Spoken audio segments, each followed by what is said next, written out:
voici ramené par vous, et grâce à votre invitation, à quelques 30 années en arrière. Ce n'est pas ici de temps perdu dont il s'agit.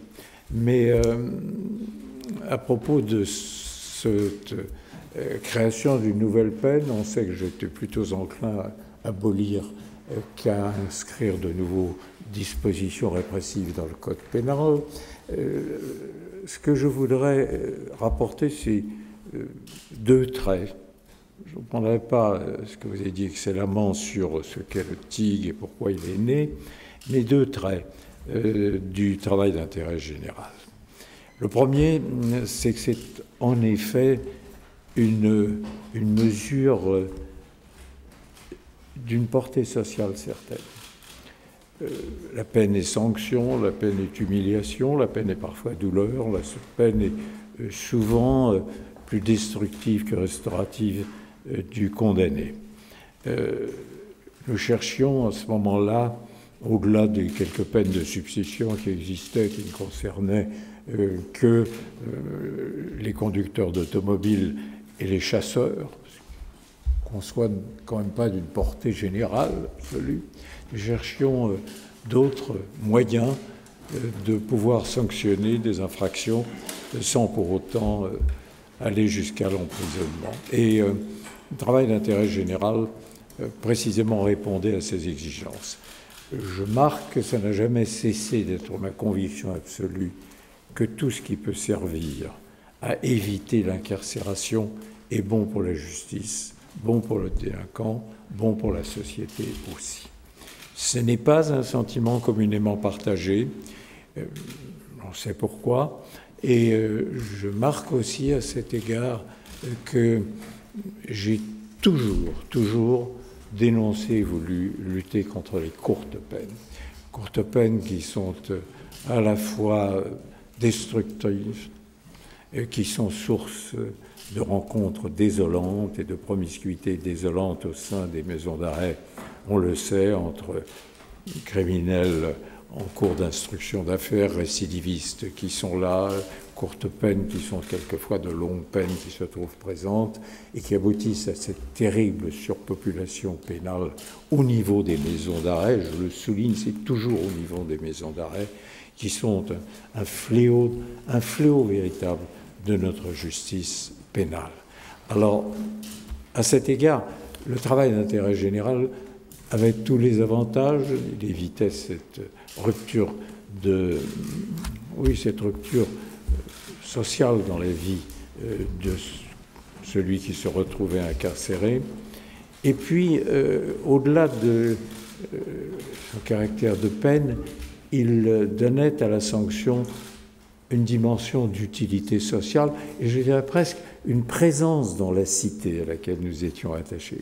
On voit les condamnés exécuter leur peine, et eux-mêmes ne sont pas pour autant retranchés de la société. Au contraire, on leur montre l'utilité qu'ils peuvent, à cet égard, dans tous les cas, continuer à exercer. Donc, il fallait le faire.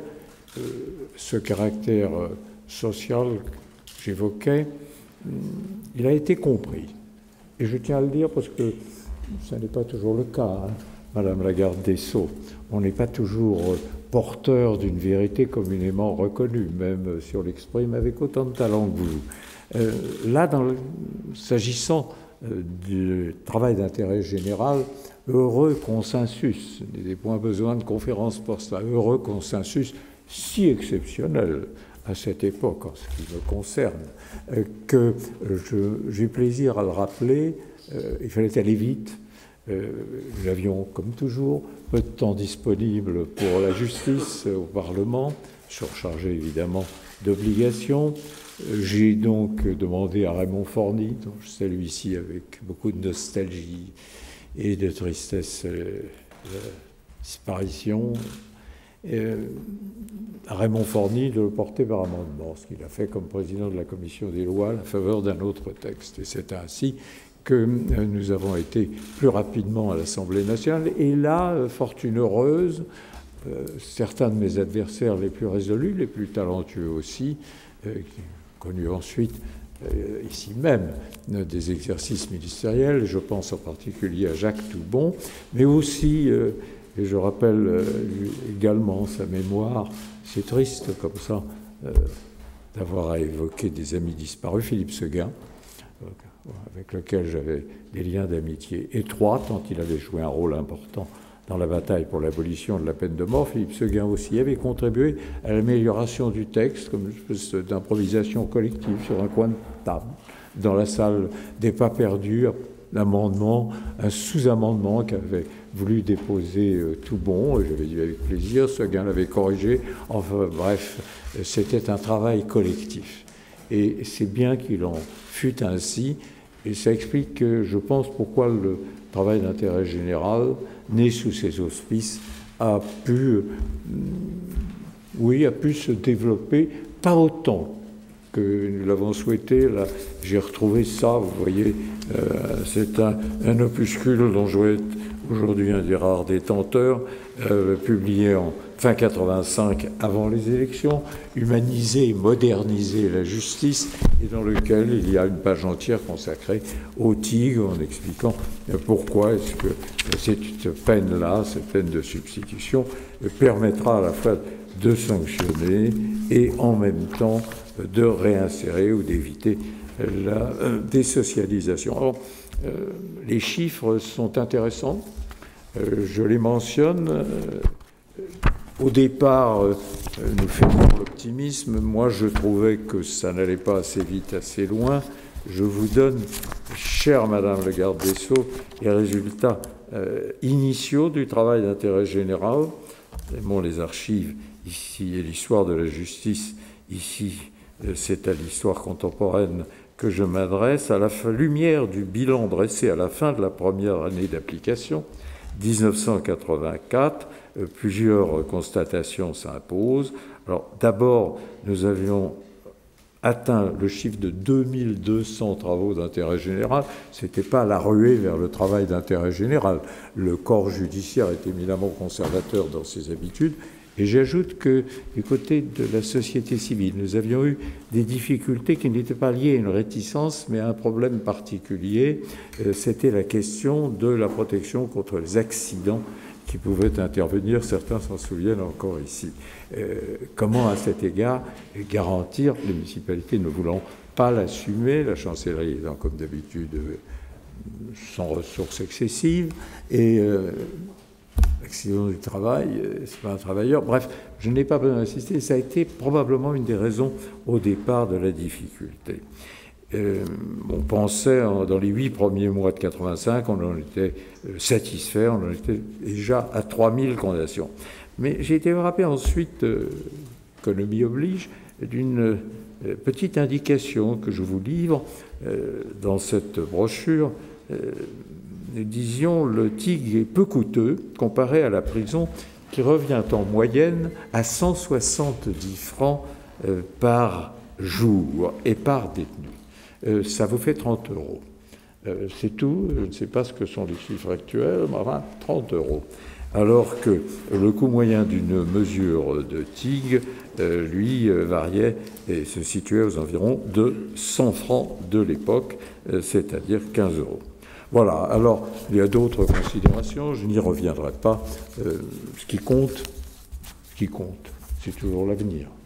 Et plus j'avance en âge, plus le mien se rétrécit, plus c'est les yeux tournés vers l'avenir que j'essaye de vivre.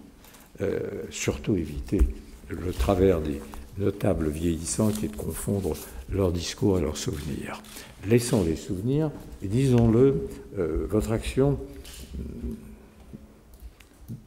qui vise à éviter autant que possible, comme je le disais, ces courtes peines désocialisantes et leurs conséquences sur la condition pénitentiaire, votre action, elle va, et je n'ai cessé de vous le dire, dans le bon sens. J'en salue chaque étape avec plaisir. Je regrette, mais je sais que c'est un souci partagé, que ça n'aille pas plus vite, plus loin, comme on dit. C'est pas de votre fait, mais je connais l'encombrement ministériel et les priorités en période de crise économique sont évidentes. Mais ce qui compte, c'est évidemment ce qui peut aller toujours plus loin dans ce domaine. Et ce périple que vous allez entreprendre maintenant, je souhaite qu'il soit largement suivi par les médias, qu'on prenne conscience, grâce à vous, de l'intérêt que présentent ces peines de substitution, ces mesures qui se substituent à l'emprisonnement, quel que soit le nom qu'elles portent, elles doivent toujours être développées. La prison, c'est le dernier recours. J'en suis l'adversaire, mais j'en serai toujours l'adversaire, pour avoir constaté ce qu'elle entraînait plus souvent comme désastre que comme ouverture sur la réinsertion possible et nécessaire du détenu. Relisant un ouvrage, celui-là, complètement abandonné, et la publication chez Dalloz du projet de code pénal qui avait été fait, déposé, et qui ensuite a été voté, discuté, débattu pendant des années. Dans la préface, dans l'exposé des motifs, j'avais très fermement marqué qu'il fallait éviter les courtes peines d'emprisonnement. Et dans le texte, il était prévu que si on prononçait une peine inférieure à 6 mois, le magistrat devait s'en expliquer et dire pourquoi, dans ce cas-là, il estimait indispensable, adjectif à son importance, de prononcer une courte peine d'emprisonnement.